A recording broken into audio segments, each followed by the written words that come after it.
Good morning students. आज हम लोग स्टार्ट करने वाले हैं सप्लाई चेन मैनेजमेंट का next part. First part we have already discussed the supply chain management introduction part. We have understood the concept of supply chain management, what it is all about and everything. So today we'll be studying the next chapter of supply chain, that is supply chain integration. So how supply chain management has to be planned, how it will integrate the entire function, why integration is important. So these are the few basic objectives we are going to study or we are going to understand in this chapter today. Okay. So the first and foremost thing here what is discussed is integration. Now we all know that in management का main जो process है, entire process, हमें पता है management is the art of getting things done from other people.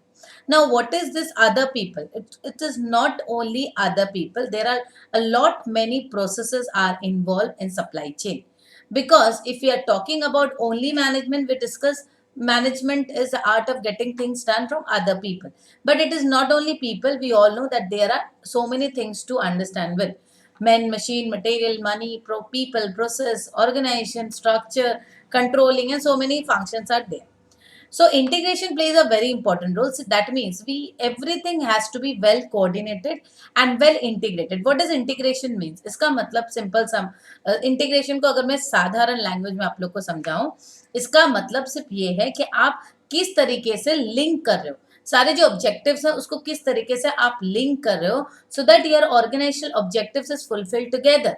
हर कोई एक network में है, वो नेटवर्क जो है कहीं पर भी ब्रेक नहीं होना चाहिए. It has to be well coordinated in a process. That coordination function and the integration function is very important.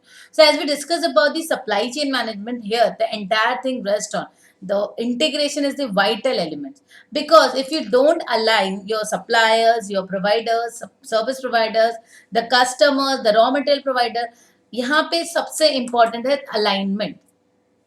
सारी चीजें एक तरफ होनी चाहिए, अलाइंड होनी चाहिए, right. It has to be sync towards a common objective. Now what is the common objective? हमारा common objective क्या है?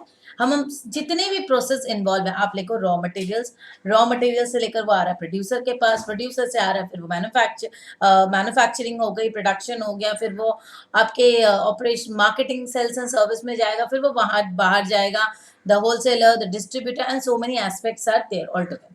सो here if you discuss about the entire step by step activity, तो कहीं पर भी अगर आपका फ्लो जो है, जो कनेक्शन है, वो अगर कहीं भी टूटा, सो आप रेस्ट कर सकते हो that your supply chain management is not effective. So integration is very vital. If we have understood that integration is very vital for supply chain management. So well integrated supply chain management can increase efficiency.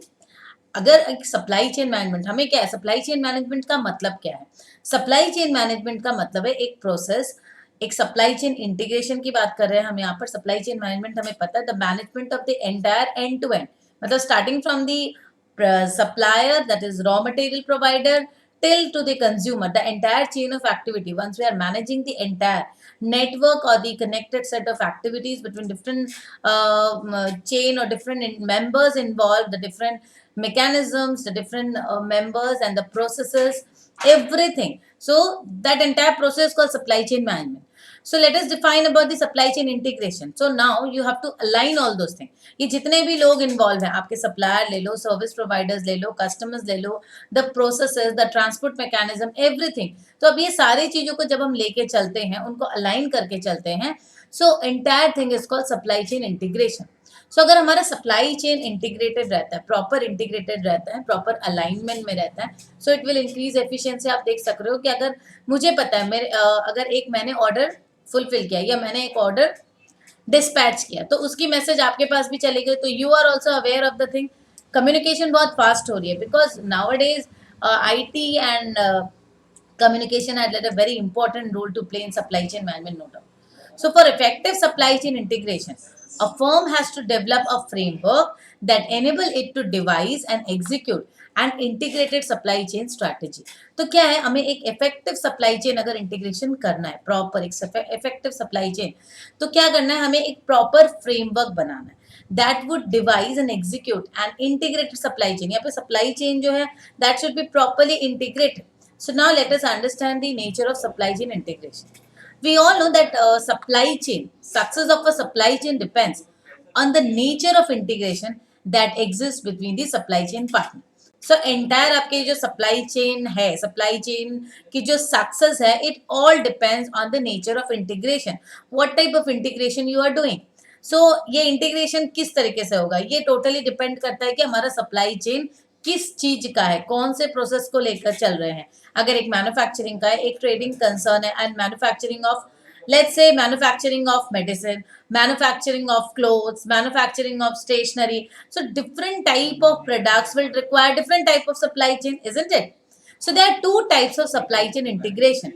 First is cross functional process integration, and second is external integration. Now what about cross functional process integration? Cross functional, when different types of functions are involved. So when we are discussing about cross functional process integration, it refers to the integration of internal function of the firm. What does it mean? There are different types of functions are involved. Once we are discussing about cross functional process, it clearly indicate that it is internal to the organization. आपके organisation में बहुत सारे functions है, like से HR, marketing, administration, finance, so many functions are there. Now cross functional process integration कब होगा? जब ये सारों का कुछ इससे लिया, कुछ इससे लिया, इन सबका इंटीग्रेशन हमें जरूरत है।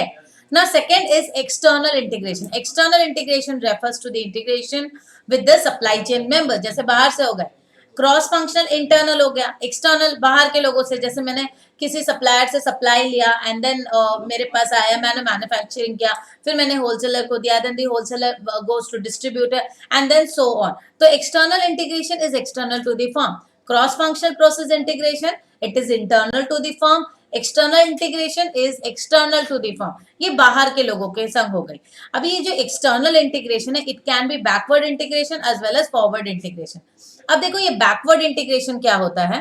नॉर्मली जब हम लोग इंटीग्रेट करते हैं, हम लोग क्या करते हैं, हम लोग कोशिश करते हैं फंक्शंस को अपने अंदर लाने की, प्रॉपरली कोऑर्डिनेट करने की। तो इंटीग्रेट जब हम करते हैं, when we are discussing about backward integration, what we try to do is that, हम लोग क्या करते हैं, जैसे पीछे का एक प्रोसेस है, जैसे मैं अगर एक मैन्युफैक्चरर हूँ तो मेरे पीछे कौन है, सप्लायर। तो मैंने क्या किया, मैंने उस प्रोसेस को, ये जो सप्लाई साइड है उसको मैंने अपने अंदर ले लिया, मैंने इंटीग्रेट कर लिया, उस काम को मैंने अपने अंदर अपने प्रोसेस में ले लिया। तो क्या हो गया, that is backward integration with the supply. मैंने सप्लाई साइड को इंटीग्रेट कर लिया अपने संग, प्रॉपरली एक कोऑर्डिनेशन में रखा। Now let's say with forward integration, अगर मैं फॉरवर्ड की तरफ जाती हूँ तो मैं मैन्युफैक्चरर हूँ, तो मैं क्या, मैं बाहर की तरफ जाऊंगी, maybe I am giving my products और सर्विसेज टू दी होलसेलर। तो मैं क्या कर रही हूँ, होलसेल की चेन ऑफ एक्टिविटी को इंटीग्रेट कर रही हूँ। देन होलसेलर से फिर डिस्ट्रीब्यूटर होते हैं, डिस्ट्रीब्यूटर से रिटेलर। तो इन दिस वे आप देखो आगे की तरफ, जब हम पीछे की तरफ जाते हैं, वी आर डिस्कसिंग, और let's say it's backward integration. जब हम फॉरवर्ड की तरफ जाते हैं तो it is called forward integration with the customers and complete integration of supply chain wide integration. Now इसको, एंड कंप्लीट इंटीग्रेशन मतलब आप entire supply chain wide integration को बोलोगे complete integration. Now cross functional process integration, cross functional process integration जैसे हमने अभी बताया कि it is related with the functional areas in the firm.